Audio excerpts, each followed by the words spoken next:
गुर गोविंद दोनों खड़े, किसके लागू पार। बलिहारी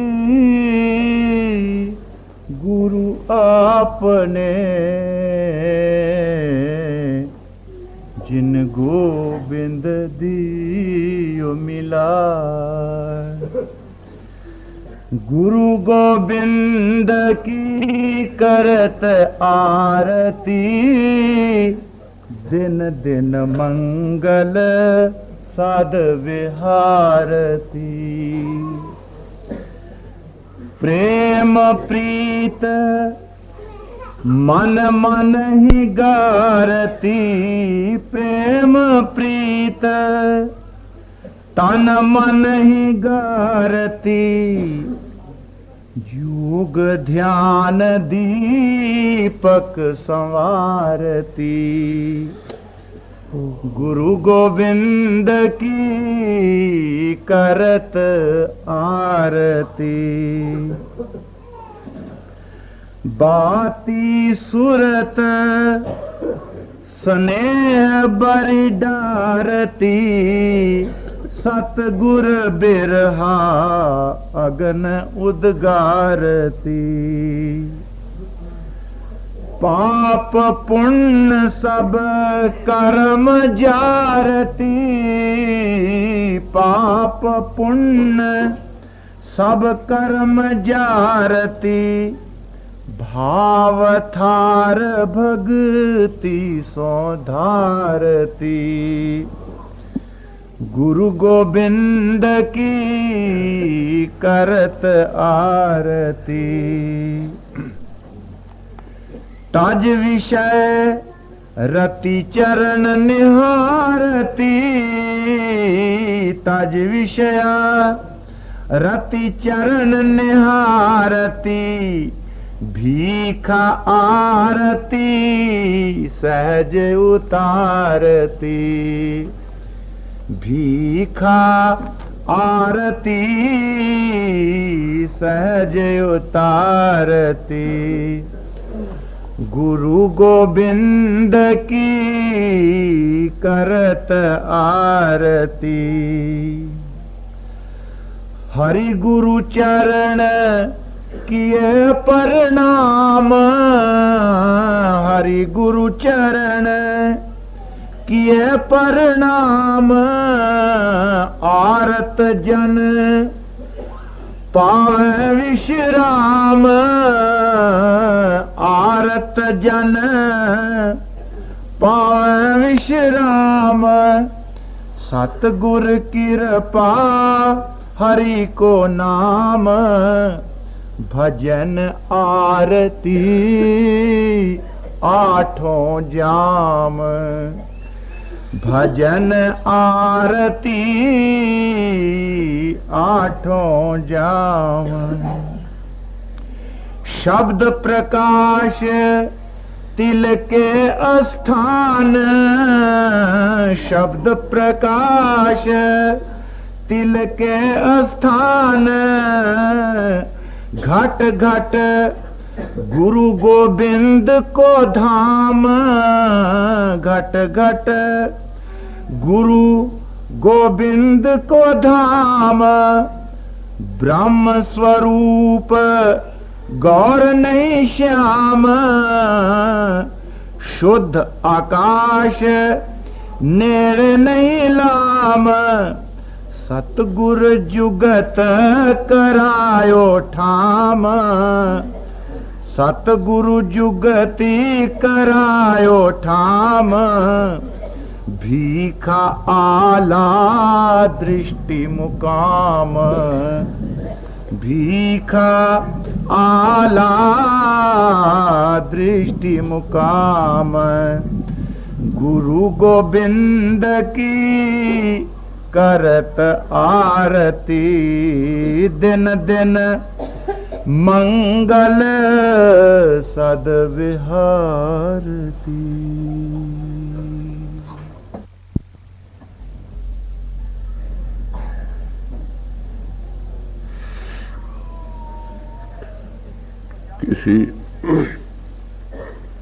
किसी इल्म को अगर हासिल करना हो तो उसके लिए सबसे पहली जरूरत किस बात की है कि उस इल्म के पाने का शौक हो। शौक किसी सबब से बना हो, सोबत संगत करके, पढ़ने पढ़ाने करके, या पिछले संस्कारों के सबब से। जब जरूरत का हो, शौक का हो, किसी चीज की अंतर में पैदा होगा तो उस वक्त वो उसके पाने के लिए कुछ न कुछ यत्न करेगा। और कायदे की बात है कि जिस काम को सीखना हो उस काम के माहिर के पास जाना पड़ता। जरूरत किसी ऐसे आमिल पुरुष की होगी कि जिस काम को हम सीखना चाहते हैं उस काम में वो ताक हो, समर्थ हो, कॉम्पिटेंट पुरुष। जब उसके पास गए तो उसको सुनो वो क्या कहता। आप जो कुछ जानते हो वो तो बहुत कुछ जानते ही हो। आप किसी के पास अगर कहे कोशिश ये करो कि वो क्या आपको सुनाता, उसका तजुर्बा क्या, फिर उसके तजुर्बे को अपने किए हुए पिछले तजुर्बों के साथ रिकंसाइल करो। मैंने ये कुछ किया है, ये कुछ बतला रहे हैं, तो उससे देखने से, कंपेयर करने से अपने आप महसूस होगा ये क्या कह रहा है और मैंने क्या किया। अगर वो चीज आपके पास है तब तो बहुत खुशी है, अगर नहीं है तो कुदरती बात है, ख्याल होगा कि ये बात हम सीखने मिलने से कई फायदे होते हैं। कई चीजें हम लर्न करते हैं नए सिरे से, और कई चीजें जो आगे पड़ी हैं उसको अनलर्न करते रहते हैं। दिन दिन इंसान ग्रोज वाइजर, जैसे जैसे सोबत संगत हो ना तैसे तैसे उसके तजुर्बे में, उसकी मालूमात में बहुत सारा वसा दायरा बन जाता। इस वक्त सवाल परमारथ का, हम कौन? क्या हम ये 5-6 फुट के पुतले हैं जो हम लिए फिर रहे हैं? इस 5-6 फुट पुतले की मेयाद क्या है? हम देखते हैं अपनी आंखों से कि ऐसे 5-6 फुट के पुतले जो हम लिए फिर रहे हैं ये कई भाई छोड़ गए। हमने अपनी आंखों से, हमारी आंखों के देखते देखते दुनिया चल रही जा रही।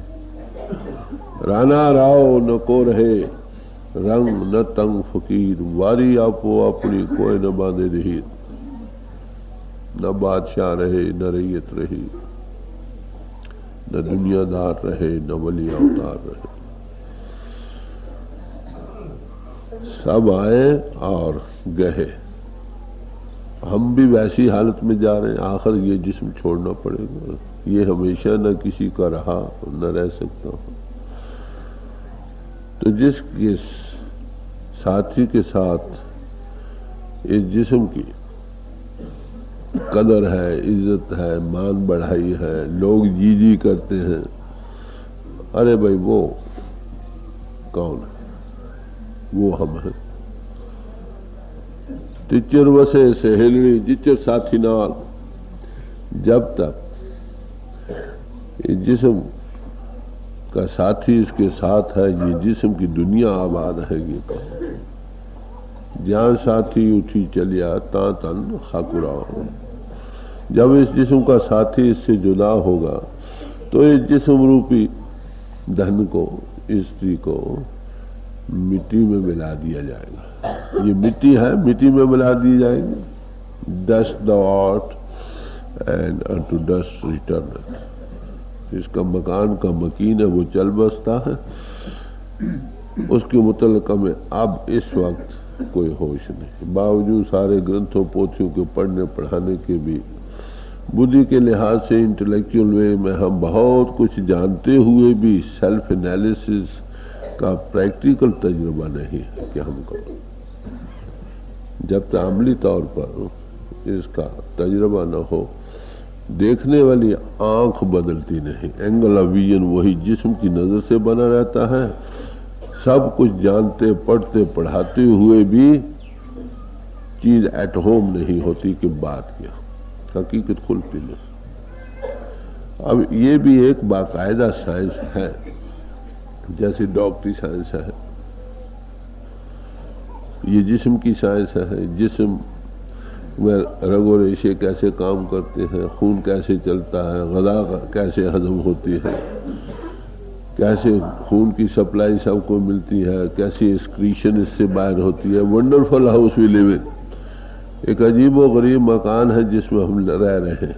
इसमें बाकायदा हर एक सिस्टम है, वो अपना काम कर रहा है, हमें उससे कुछ पता नहीं। जो इस इल्म को जानना चाहते हैं, कुदरती बात है किसी आमिल पुरुष के पास जाना, जिसने जिस्म को अनराइवल किया, काट चीर खाट फाड़ कर देखा हर एक सिस्टम कैसे वर्क करता है, कैसे उससे क्लॉगिंग या रुकावट होकर बीमारियां बन जाती हैं, वो इसको सेट करने में मददगार हो जाता है।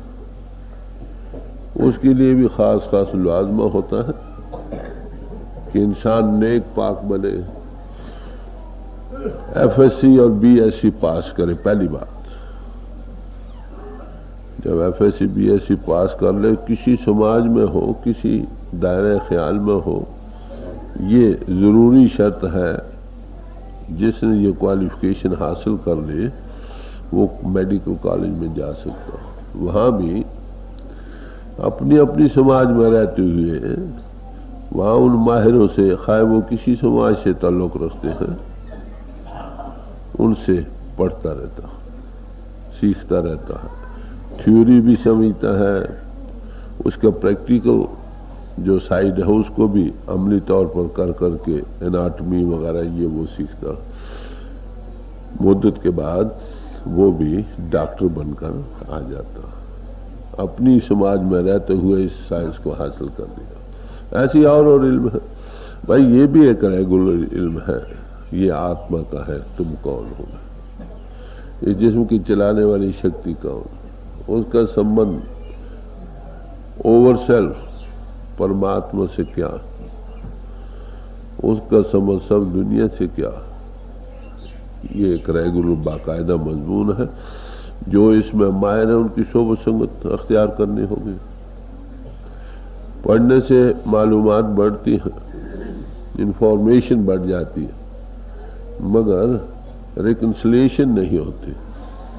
आमिल पुरुष ने जिसने देखा है ना, उसके पास बैठने से यही ग्रंथ पोथियां जो हमारे पास हैं, जो पुरातन जितने महात्मा आज दिन तक आए हैं, उनके बेशकीमत तजुर्बात का निचोड़ है।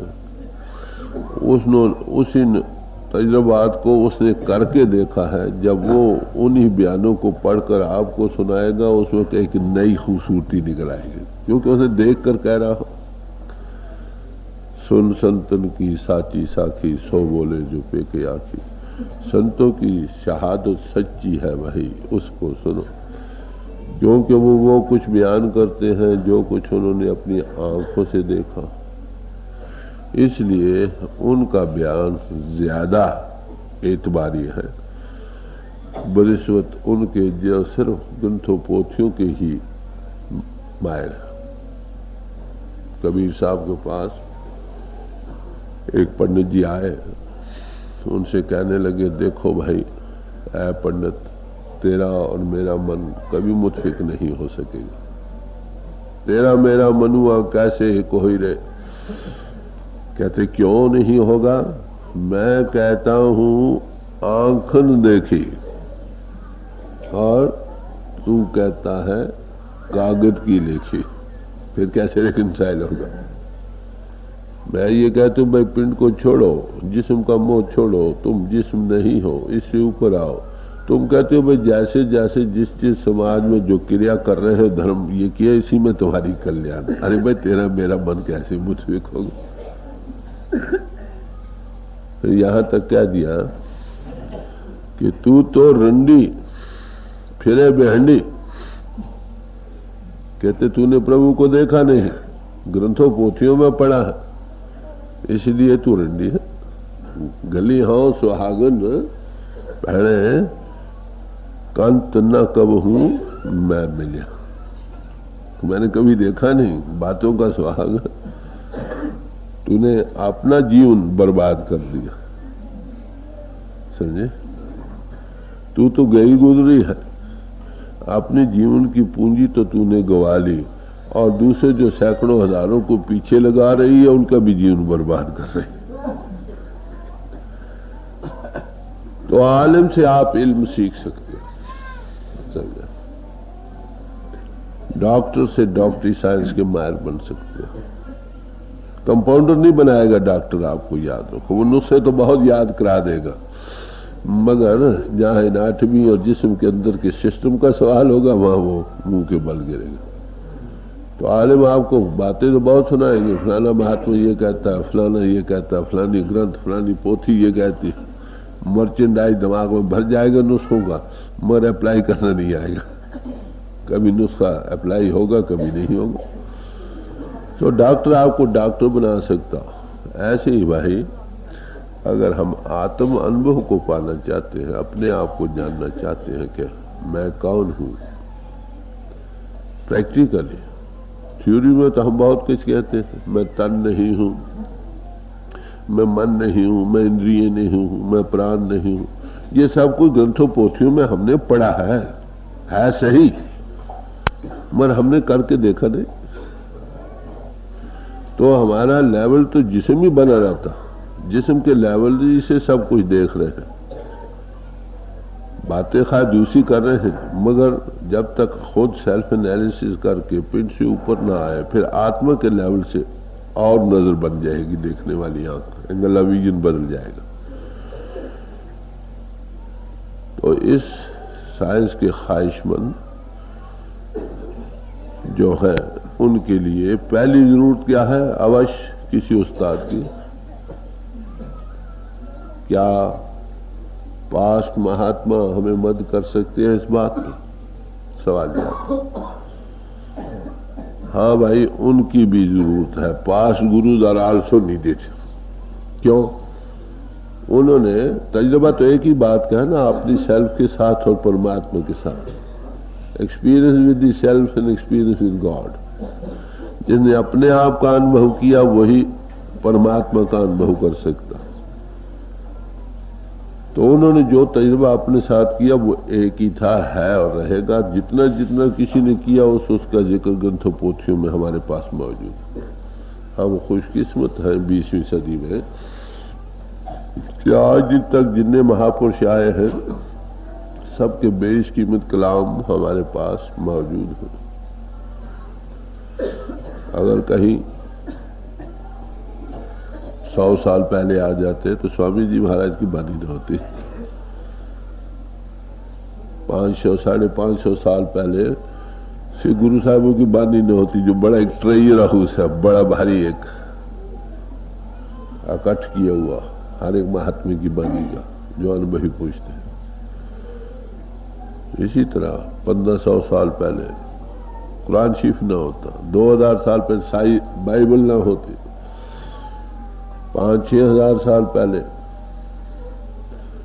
बुद्ध मत और जैन मत के ग्रंथ भी नहीं होते। इससे पहले ज़ोराएस्टर न होता 7000 साल पहले। और कहीं वैदिक टाइम से पहले आ जाते तो वेद शास्त्र भी न होते। अब इन सब में क्या मिलते? सब पैरल थॉट्स मिलते। अफसोस यह है कि हम लोग बड़ी तंगदिली से पढ़ते हैं। अगर कुशादा दिली से पढ़े तो एक दूसरे को समझने के जितने आपस में प्यार पैदा हो जाए। ये साइंस जो आत्म विद्या है ना, ये दो ना हुई ना हो सकती। Practical self analysis, self knowledge and God knowledge, जिन्होंने पाया अपनी अपनी जबानदानी में अपने अपने बयान करने का तरीका है उससे दुनिया के सामने पेश कर गए। जो उनके कांटेक्ट में आए वो उस तजुर्बे को पा गए। अब उनकी जरूरत इसलिए है कि वो पढ़ते हुए हमें मालूम होता है कि व्हाट इज व्हाट, और वो भी किसी अगर आलिम पुरुष से सुनेंगे ना, वो इल्मियत के घाट पर तो बयान करेगा, जो खास खास पॉइंट प्रैक्टिकल ना उससे वो बेबहरा रहे। मिसाल के तौर पर मैं अर्ज करूं, जब मैं नौकरी में था, मेरा एक सुपरिंटेंडेंट था मेरे निजी रोमन कैथोलिक लाइब्रेरी का लाइब्रेरियन था वहां का। मैंने उसको बात को ये कहा कि देखो भी एक कॉमन सिंबल हर एक समाजों में है, धर्म स्थानों में, क्या कि जो धर्म स्थान वहां पे लाइट भी रखी जाती है, ज्योत भी, और उसमें साउंड भी रखी गई है, घंटे का चिन्ह, और ज्योत का जगाना सिख समाज में न हो। गुरुद्वारों में आज नवीन भूल रहे हैं इस बात को।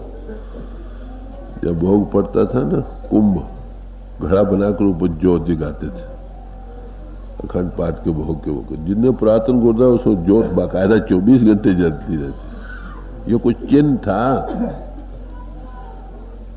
मुझे पता नहीं। हमारे रस्मों रिवाजों में उनकी ग्लीनिंग्स तो है मोटरुथ की, मगर हम शाम गया निकल तू लकीर पीटा कर, इसे पूजा पाठ करो, घंटा बजाते हैं, ज्योत जगाते हैं। जब आप मुसलमानों की भाइयों की मस्जिद में जाओ, वहां महराब के साथ दीवा जगाते हैं। जैन मत बुद्ध मत के मंदिरों में सिर की गुंबददार शक्ल के हैं, वहां ज्योति भी जगाती है, घंटा भी बजाते हैं। ईसाइयों की गिरजे नाक की लंबूतरी शक्ल के, वहां भी लगातार घंटा बजता। नवीन ईसाई भाई भी बोल रहे हैं, अब घंटे को बाहर लगाने लग गए। मैंने उसको कहा भाई ऐसा करो, आपका जो बिशप यहाँ है लाहौर का वाकया, इसे जाकर पूछो ये घंटा what does it stand for, इसका क्या मतलब। वो गिना जाता है advance in India, most advance in India. Can it is only to call men together, कि ये सिर्फ लोगों को इकट्ठा करके बुलाने के लिए। अरे भाई मान लो 2 मिनट के लिए यही है, तो जो और मंदिरों पूजा पाठ के ऊपर घंटा और जो दिया उसका क्या मतलब। तो यहां आकर आलम मुंह के बल गिरेगा। तो ग्रंथ पोथी हम पढ़ सकते हैं, मगर उनके राइट इंपोर्ट को नहीं समझ सकेंगे उस वक्त तक जब तक किसी ऐसे पोस्ट से जिसने उसको प्रैक्टिकली करके देखा है उससे न सुने। तो past gurus are also needed with due deference. मगर अब भी किसी ऐसे आमिल पुरुष की जरूरत है जिसने वो अपनी जिंदगी में तजुर्बा किया और हमको उसका कुछ तजुर्बा दे सके।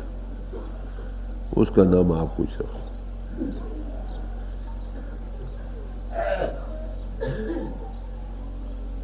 कई भाई कहते हैं हमारे पास ग्रंथ पोथियां काफी हैं, पढ़कर पालेंगे। अरे भाई पालो, जो कर सकता है ट्राई, लेट अस सी। अंधे को 2 आंखें ही चाहिए ना, अगर मिल जाए चीज और क्या चाहिए।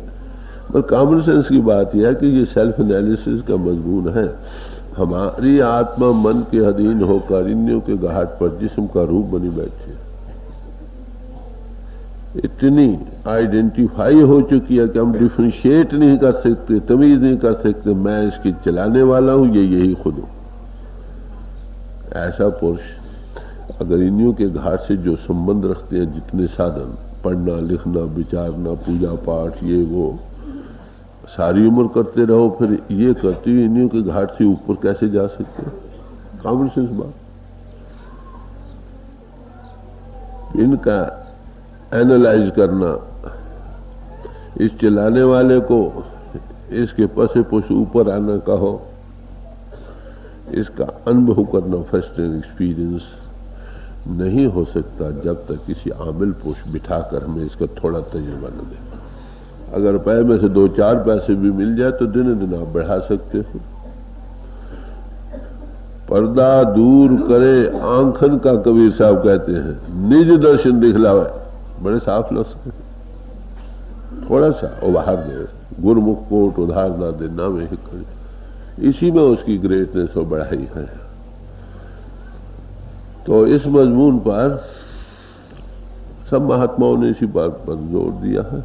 मर्द हजी, मर्द हाजीरा तलब, खा हिंदू, खा तुर्को, खा अरब, तुम हज करना चाहते हो, जाओ किसी ऐसे पुरुष के पास जिसने हज किया। कहते वो कौन हो? कहते खा हिंदू हो, कोई बात नहीं, तुर्की हो, अरबी हो, अरे भाई डॉक्टर हो, जिस्म की साइंस का माहिर हो, कोई भी हो। तो आत्मानुभव पाने के लिए पहले सबसे जरूरत हमारे अंदर इस बात का, ख्वाहिश का पैदा होना, शौक का होना, खाए कर्मिक लिहाज से हो और रिएक्शन से। सोबत संगत से चीज बढ़ती भी है और घटती भी है, जैसी सोबत वैसा रंग। अगर ये ख्वाहिश बन जाए, ये इनक्विजिटिव माइंड है हर एक इंसान के अंदर, हर एक चीज को समझना चाहता है ये क्या है। ये अपने अपने संस्कारों के मुताबिक किसी छोटी उम्र में ही किसी के अंदर व्हाट इज दिस, क्या है। किसी को बढ़कर भी जोइनियों के घाट का रूप बना, उसको कहो भाई ये कुछ है, क्या देख लेंगे, अभी खा लेने दो, हमें खाने पीने दो, जब बूढ़े होंगे देखी जाएगी। अरे भाई क्या कोई पट्टा लगाकर हम आए कि हम जरूर बूढ़े होंगे। इंसान कट ऑफ हो सकता है एनी मोमेंट, जिंदगी में किसी वक्त में। ना मरे तो 20-20 गोलियां लग जाए, ना मरे तो पांव फसले पर मर जाए। तो ये भी हिसाब में है, लेखे शास्त्रा, दाई डेज आर नंबर। तो ऐसा चेंज, फाइनल चेंज कहो को हुआ नहीं, मौत जिसको हम कहते हैं, ये एनी मोमेंट किसी वक्त आ सकता हो। जितना जल्दी हम इसके लिए तैयार हो उतनी अच्छा। सबसे बड़ा मजमून यही है हमारे सामने। लाहौर का वाकया है, एक दफा रामगढ़ जगह थी, वहां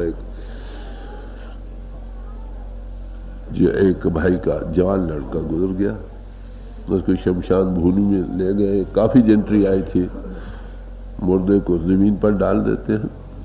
मुझे कहने इस वक्त आप कुछ उपदेश दो। मैंने कहा भाई इस वक्त मजमून, उपदेश का मजमून तुम्हारे सामने पड़ा, इसमें से कोई चीज निकल चुकी है और तुम्हारे अंदर है। ये चेंज आना है सब पर। Are you prepared for this change? क्या तुम इस तब्दीली के लिए तैयार हो तो खुशी की बात, नहीं तो इसी को हल करो। मिस्ट्री ऑफ लाइफ का सवाल है। इसी को देखकर महात्मा बुद्ध के अंदर होश आई। शहर में जाने लगे, सैर करने को। बादशाह का लड़का था, राजे का लड़का, शहर में बड़ी आराइश की गई, गए, बड़ी सजावटें हुई, रथ पर जा रहे हैं। भीड़ भाड़ में देखे एक बूढ़ा आदमी है, उसकी आंखें बीच में गई हैं, पतला, हड्डियां निकली हुई हैं, चल नहीं सकता, लकड़ी के सहारे जा रहा हो। देखा, पहली बार थी ना देखने की। वो तो आपने यही, अमीरों को यही पता होता है कि बस से परे और कुछ नहीं। कहने व्हाट इज दिस, ये क्या है भाई? कहने महाराज जिसम बूढ़ा हो जाता। ख्याल आया भाई ऐसी सुंदर काया का ये हाल हो। आगे गए तो एक आदमी हाँक रहा था, दम नहीं निकलता, घिड़क रहा था।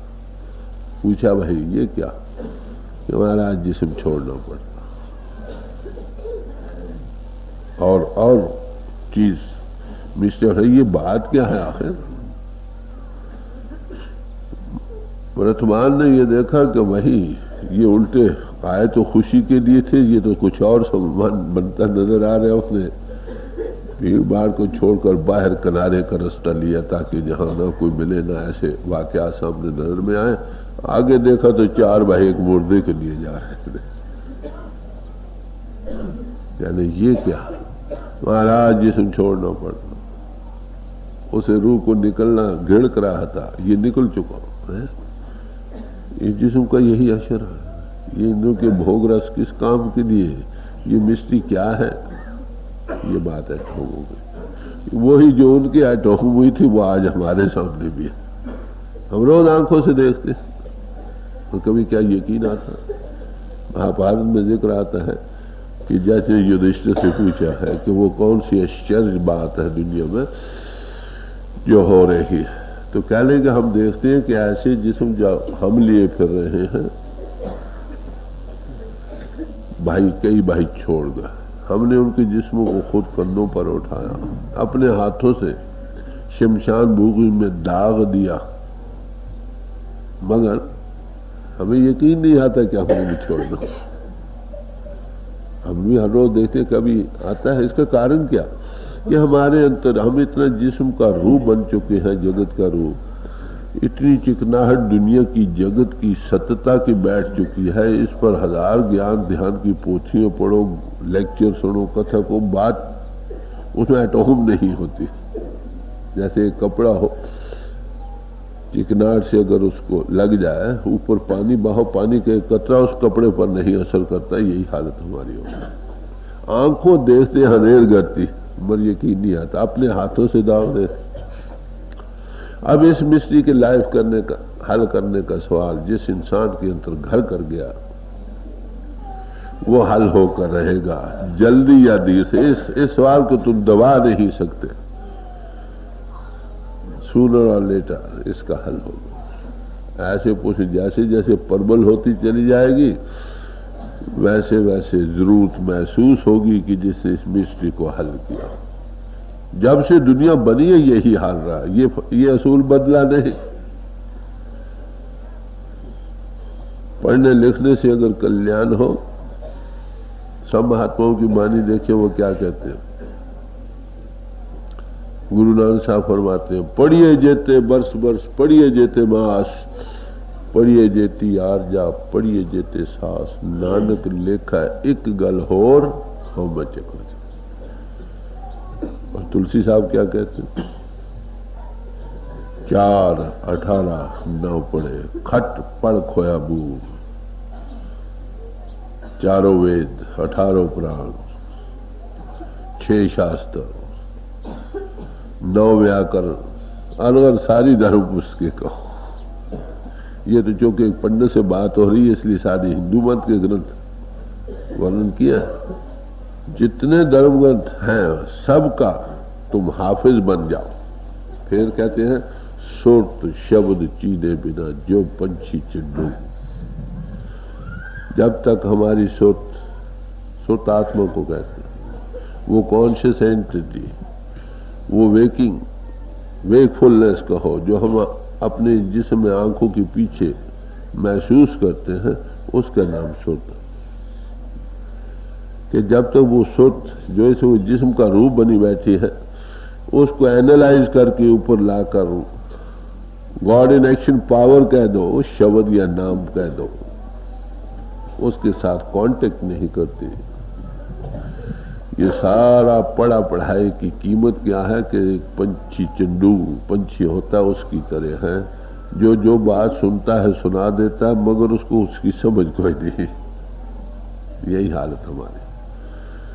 ऐसे पुरुषों के जो जिस्म का रूप के बने बैठे हैं, खाए वो आलिम है, खाए फाजिल है, सब कुछ होते हुए भी वो आपको अनुभव नहीं दे सके। एक जागता पुरुष हो, 100 आदमी उसकी गिरदा गिर्द सो रहे हो, हम कह सकते हैं ये जागते पुरुष की संगत है, वो सबको जगा सकता। हम आलम खुफ्ता तो हम खुफ्ता, खुफ्ता रा खुफ्ता कै कुनत बेदार, सारा जहां सो रहा है, अरे भाई तू भी इसके साथ सो रहा है, बताओ सोए हुए को सोया हुआ कैसे जगा सकता। ऐसे ही एक सत्स्वरूप हस्ती हो जिसने अनुभव किया, अपनी आत्मा को मानने से ऊपर एट विल जा सकता, गुरुमुख आवे जाए निशंक। अगर ऐसा पुरुष मिलेगा आपको, हम सब आलिम और फाजिल, अनपढ़ सब ही, अमीर गरीब हाकिम महकूम सब ही इनों के घाट का रूप बने बैठे, कभी पिंड से ऊपर नहीं आया। तो ऐसे पुरुषों को ये तजुर्बा दे सकते हैं कि फिर से तुम कैसे ऊपर आ सकते, इनर लाइट, इनर आंख खोल सकते। तो ऐसा एक पुरुष हो, ऐसे की सोबत का नाम ही सत्संग। सत फरमाते हैं, जय सतगुर तय सत्संगत बढ़ाई। जहां पर कोई सत्स्वरूप हस्ती बैठी है उसी का नाम सत्संगत। एक डॉक्टर हो, 1000 स्टूडेंट उसकी गिरदा गिर्द हो, हम कहते हैं ये डॉक्टर की संगत है। ऐसे एक आत्म अनुभवी हो, हजारों गिरदा गिर्द बैठे हो, कैसे ये सत्संगत। ऐसे पुरुष की संगत में ही हम भी अवेकन हो सकते हैं, अनुभव को पा सकते हैं। तो इस वक्त आपके सामने एक गुरु नानक साहब पहली पातशाही का शब्द रखा जाता है, गौर से सुनिए वो क्या फरमाते हैं। श्री राग महला पहला। सुन मन भूले बावरे, गुर की चरणी लाग।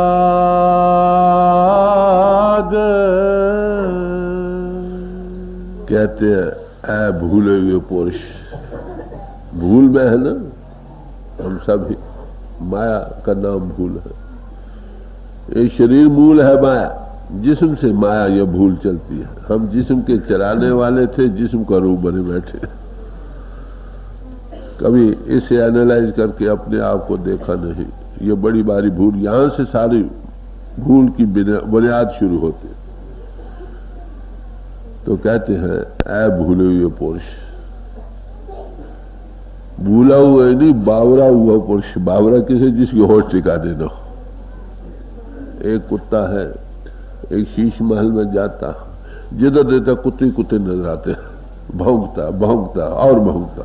ऐसे पशु कहते हैं बावरा पशु, जिस होश ठिकाने। समझ नहीं आती बात क्या, रंगारंग की दुनिया नजर आ रही है, रंगारंग के हालात देख रहे हैं।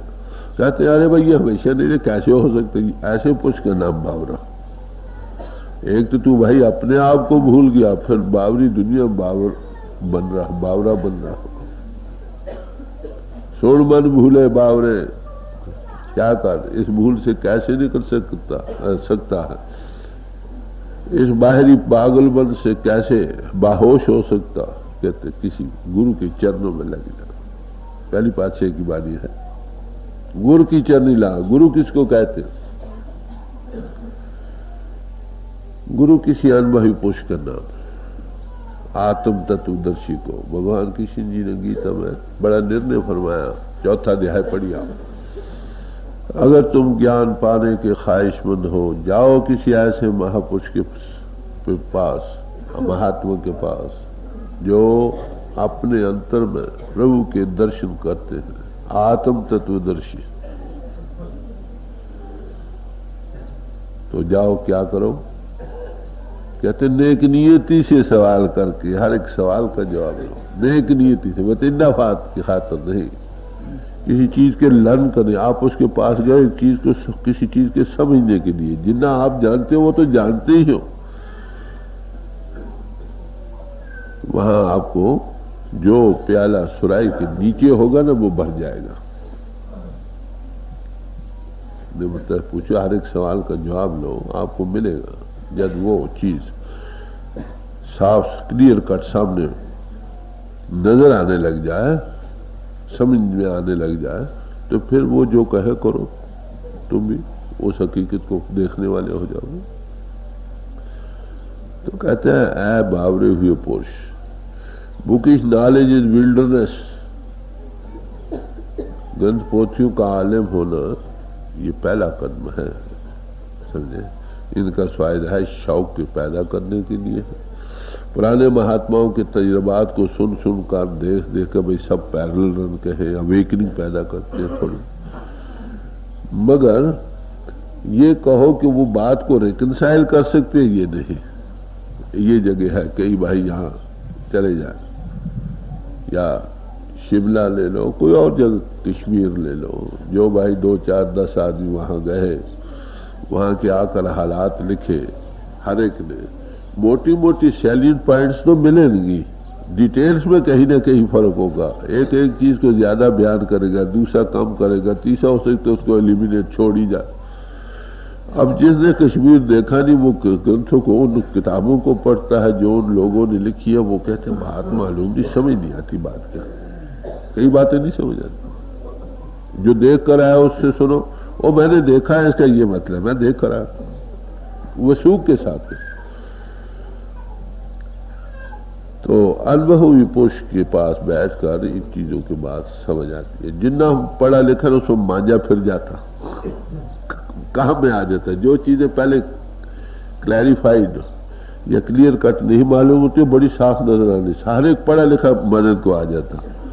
जब तक ना मिले कोई वे आउट नहीं। लोगों को ग्रंथ पोथी जरूर सुना सकता है, लेक्चर भी दे सकता है, जमीन आसमान के खुलाबे भी मिला सकता, मगर एक क्लियर कट चीज पेश नहीं कर सकता। जो देखा नहीं, जो देखा वो वसूख के साथ कहता है कि क्या। हजूर एक बार रावलपिंडी का वाकया है, गए कोई एक खालसा स्कूल के मास्टर थे, 4-5 कहने लगे हमें कुछ सवालात करने हैं।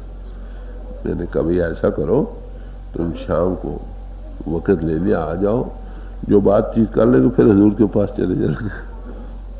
गए, शाम के वक्त वो आ गए हैं, उन्होंने कई सवाल, मैंने कभी हर एक आदमी अपना अपना सवाल बतलाओ क्या क्या।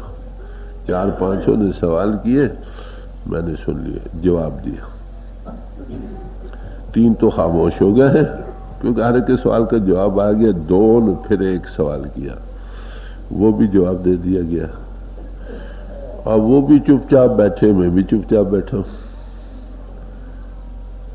थोड़ी देर के बाद एक भाई कहते हैं, सर ये बतलाओ जो कुछ आपने कहा ये बिल्कुल ठीक कहा।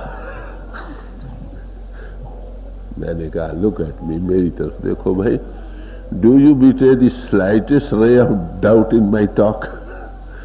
मेरे तर्ज बयान में या कुछ आपको कोई शक की गुंजाइश नजर आती है? कहते नहीं, फिनिश। तो जो चीज देख कर किया हुआ है ना, वो तो बड़ा वसूख वो बड़े वसूख के साथ कह सकता। आइए जगह दे दो भाई, ऊपर आना चाहे तो ऊपर आ जाए।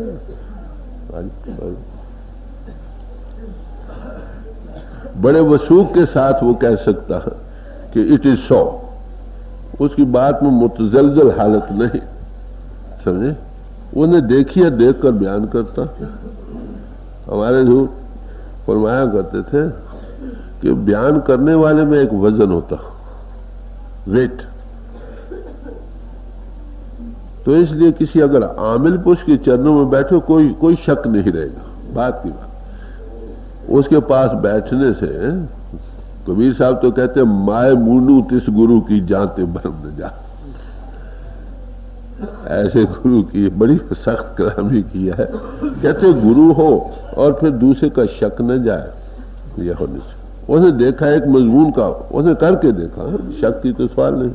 हो सकता है वो ग्रंथों पोथियों का आलिम ना हो, मगर वो बात जिसका ग्रंथों पोथियों में जिक्र है उसने खुद देखी।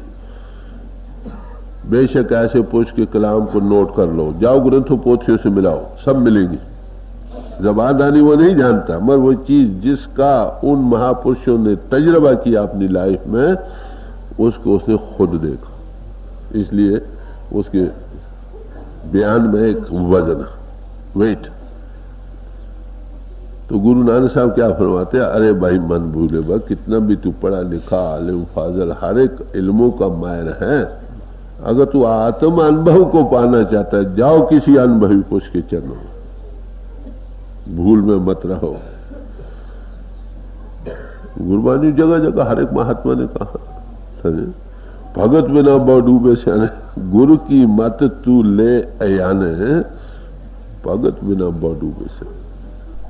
आए भाई किसी अनुभवी पुरुष की मत को लेने, भक्ति के बगैर बड़े बड़े सियाने, बड़े बड़े आलिम फाजिल लोग डूब गए संसार सागर में, गोते खा रहे। बात तो सिर्फ इतनी है ना कि हम कौन। सूरज के आधार पर ये सब वनस्पति चल रही है,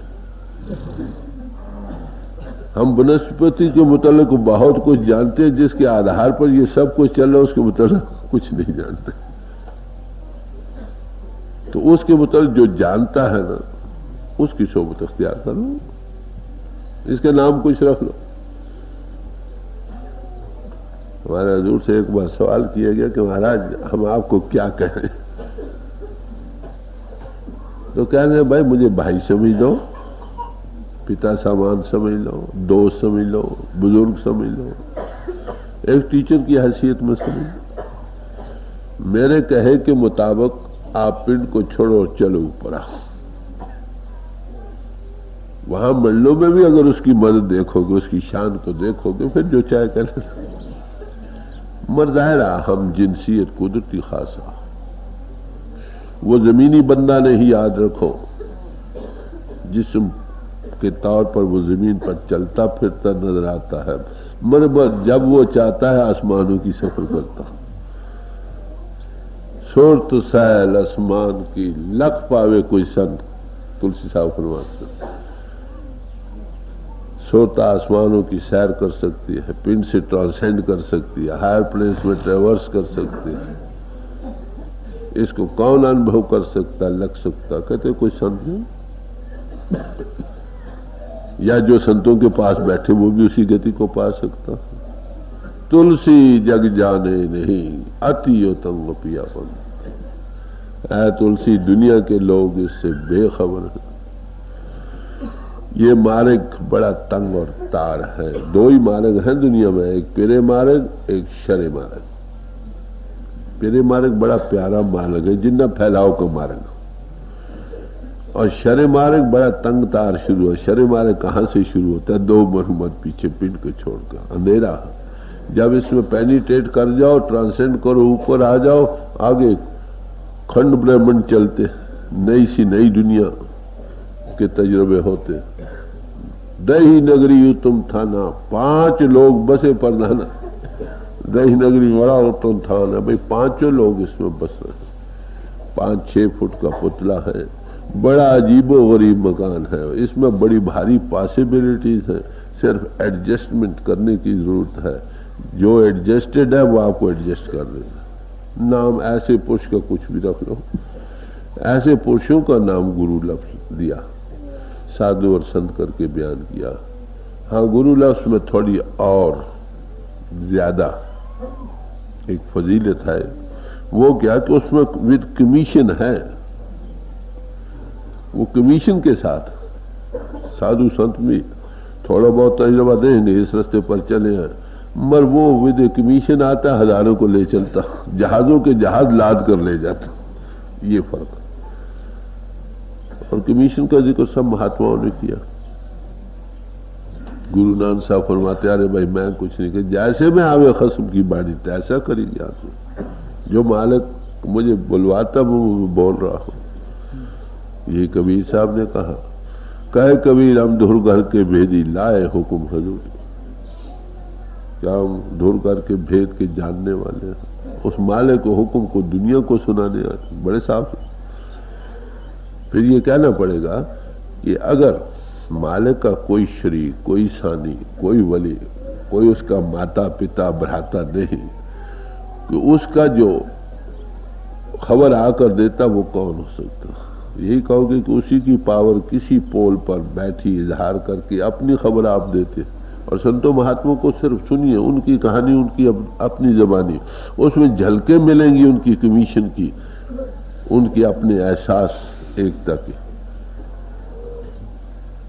सब महात्माओं ने ही, एक पिता पूत के रंगली ने, पिता पुत्र रल की निशान, आई एंड माई फादर वन। सब महात्पुरुष जैसे उस अनुभव में जागते हैं, बेख्तियार निकलते।